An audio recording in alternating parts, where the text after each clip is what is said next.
Insight is often treated as the highest form of intelligence, the ability to see clearly, to understand why things happen, to connect causes and effects. It feels like depth. When you gain insight, confusion dissolves. You no longer feel lost. You can explain your behavior, your patterns, your hesitations. Insight gives coherence to experience. You stop blaming circumstances. You stop blaming others. You look inward. This feels responsible. Instead of acting impulsively, you reflect. Instead of reacting emotionally, you analyze. Instead of forcing decisions, you wait until things make sense. Insight feels like progress because it creates clarity, and clarity feels like movement. You are no longer stuck in chaos. You are oriented, at least internally. For a while, insight genuinely helps. It reduces blind repetition. It interrupts automatic behavior.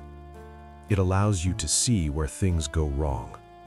It feels like the necessary step before change. And in the beginning, it is. But insight has a function beyond understanding. It gives you something to do instead of acting. As long as there is more to understand, there is no need to move. Every hesitation can be explored. Every resistance can be explained. Every delay can be justified. You are not avoiding action. You are refining understanding. Insight becomes an activity. You read, you reflect, you connect ideas. Internally, there is constant motion. Externally, very little changes. This creates a subtle illusion. You feel engaged with your life, but nothing is being tested. Insight does not require exposure. It does not involve loss. It carries no consequences. You can understand endlessly without risking anything. Over time, insight becomes a substitute.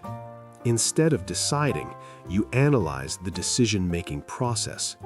Instead of committing, you explore what commitment means to you. Instead of acting, you examine why acting feels difficult. You are not blocked, you are occupied. Insight fills the space where action would introduce uncertainty, and uncertainty is uncomfortable. Insight keeps everything clean, contained, explainable. Nothing breaks, nothing begins. There is a moment when this substitution becomes visible. You realize that your life is built more on explanations than experiences. You can describe your patterns with precision, but those patterns remain intact. You can articulate your fears clearly, but they are never confronted. You know why you hesitate, but you still hesitate. Insight has not failed. It has simply done what it does best. It has clarified without committing.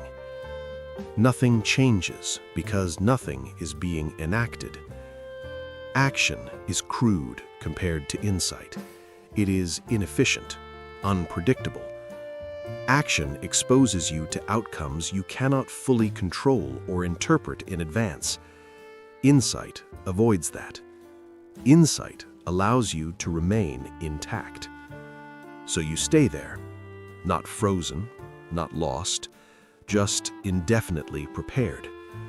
This is the friction point, when understanding becomes complete, but life remains untouched. The assumption that needs to be removed is simple, that insight naturally leads to action. It doesn't. Insight and action operate on different principles. Insight reduces uncertainty. Action accepts it. Insight organizes meaning. Action disrupts it.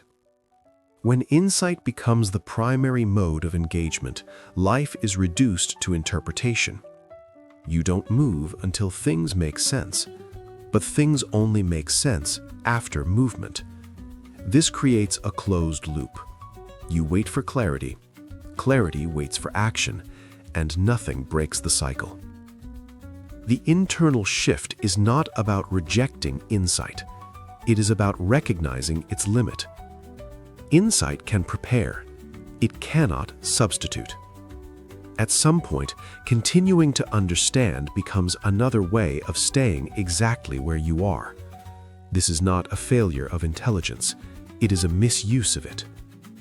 Insight was meant to accompany action, not replace it. Once this is seen, something changes quietly. Not behavior yet, not decisions, just the awareness that understanding can continue forever without asking anything of you. There is a difference between knowing and doing, between clarity and consequence, between interpretation and exposure. Insight refines the map. Action enters the territory. And when the map becomes the destination, nothing is ever crossed. No conclusion follows. No instruction appears. Only the quiet recognition that insight can feel like movement, while life remains completely still.